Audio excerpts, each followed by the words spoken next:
Bismillahirrahmanirrahim. In the name of Allah, the most beneficent, the most merciful. Welcome to my another videos.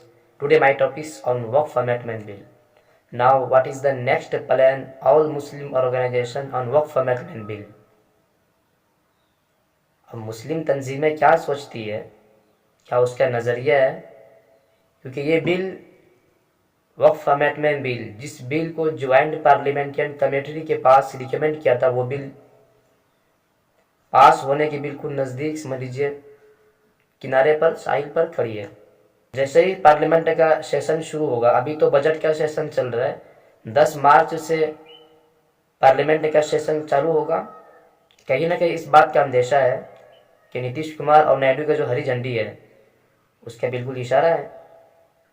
हमारे बस में जो भी था, हमारे बस में इतना ही था कि हम बस इस बिल को ज्वाइंट पार्लियामेंट्रियन कमेटी के पास रिकमेंड करवा दिए, बस इतना ही था। अब ये हमारे बस में नहीं है और हम सरकार के खिलाफ जा भी नहीं सकते हैं, यानी उसका हरी झंडी क्लियर है। तो अब ये बिल पास होने के बिल्कुल नज़दीक चला गया। तो ये बिल कहीं ना कहीं 10 मार्च को जब सेशन शुरू होगा,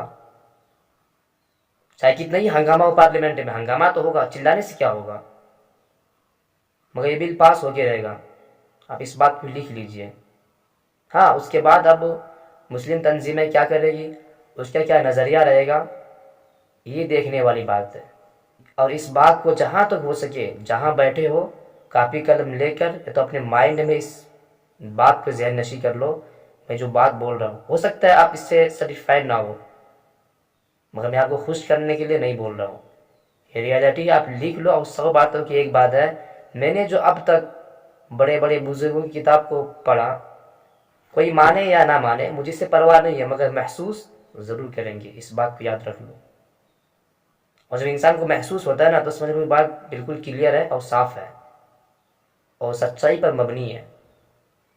बात यह है कि आज़ादी से लेकर अब तक 1947 से लेकर, चलो 47 हटा दो, जब कॉन्स्टिट्यूशन लागू हुआ, 1915 से लेकर अब तक जो मुसलमानों के साथ किया गया सुलूक, इन तमाम 100 करोड़ सेकुलर पार्टीज की तरफ से, मैं किसी का नाम नहीं लूँगा, उन्होंने पीछे से मुसलमानों के साथ क्या क्या नहीं किया। आज मुसलमानों की कंडीशन क्या है, मुसलमान किस पोजीशन पर है, मुझे बताने की ज़रूरत नहीं है। स्ट्रक्चर कमेटी की रिपोर्ट पढ़िए, मालूम हो जाएगा कि मुसलमान किसी भी फील्ड में, एजुकेशन के फील्ड में या अदर फील्ड में, हर फील्ड में मुसलमान दलितों से पीछे है। जब मुसलमान हर चीज़ में दलितों से पीछे है, इस हालत में मुसलमान आज जी रहे, तो इसका जिम्मेदार कौन है? क्या वो पार्टी नहीं है जिन्होंने आज़ादी से लेकर अब तक मुसलमानों का यूज़ किया 2014 तक?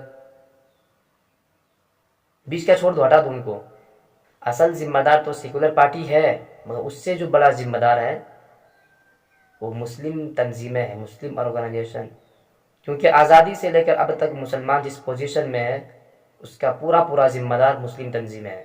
तो वही तंजीम है जिन्होंने एक यतीम बच्चे पर हाथ रखा कि मैं हूँ ना सहारा, नहीं हूँ आपका सहारा देने वाला।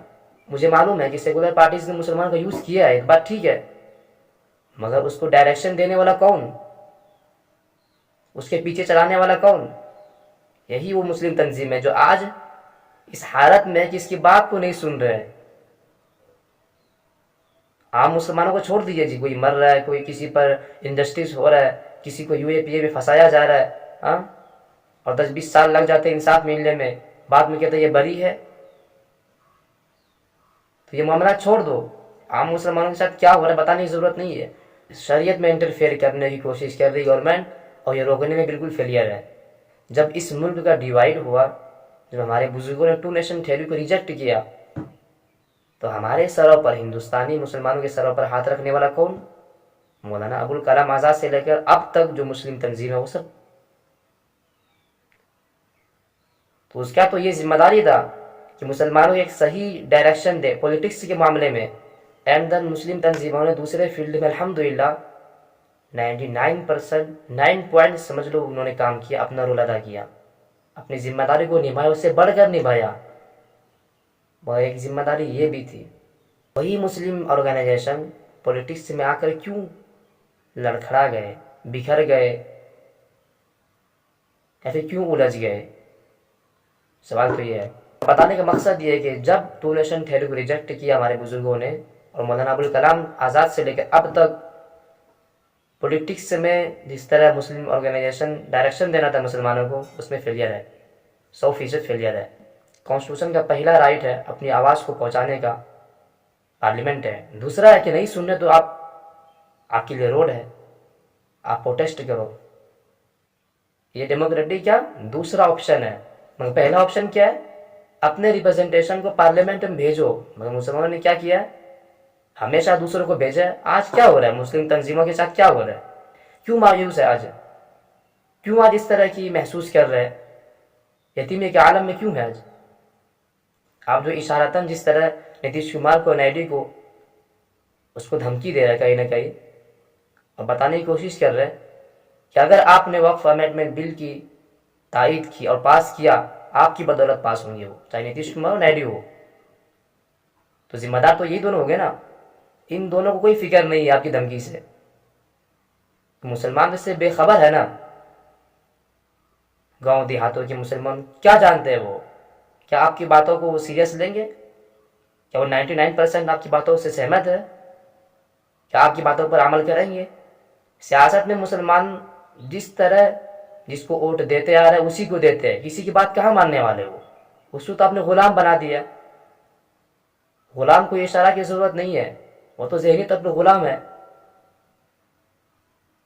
آپ کا اشارہ کوئی کام نہیں کرے گی.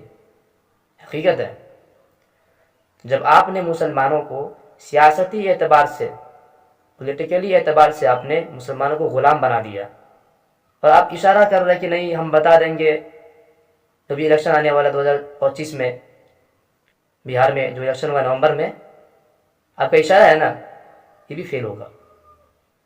جب تک کہ آپ سامنے نہیں آئیں گے پولیٹکس میں، اس وقت تک آپ کی منصوبہ کبھی کامیاب نہیں ہونے والا ہے. کیونکہ جس قوم کو آپ نے غلام بنا دیا اس قوم کو اشارہ کی ضرورت ہی نہیں ہے. وہ تو غلامی کی زنجیر میں بندھے ہوئے، جکڑے ہوئے. آپ اشارہ کر رہے ہیں، اشارہ سے کام نہیں چلے گا. آپ کتنے ہی بول دیں، اس کے بعد دیکھو اس کے باوجود وہ اپنی سیٹ کو نکالیں گے. وہ جانتے ہیں نتیش کمار نائیڈو، نتیش کمار کو اس بات کا اندازہ ہے. کتنے ہی کانفرنس کرو اور تو وہ ہم ہی دیں گے، ہماری پارٹی کو بھی ووٹ کریں گے اور جتائیں گے بھی. دیکھ لو آپ. بہرحال آپ اس پر کیا سوچتے ہیں؟ کیا نظریہ آپ کا؟ اپنے نظریے کو، اپنی اوپینین کو ضرور اینڈ کمپلسری کمنٹ باکس میں شیئر کریں. السلام علیکم.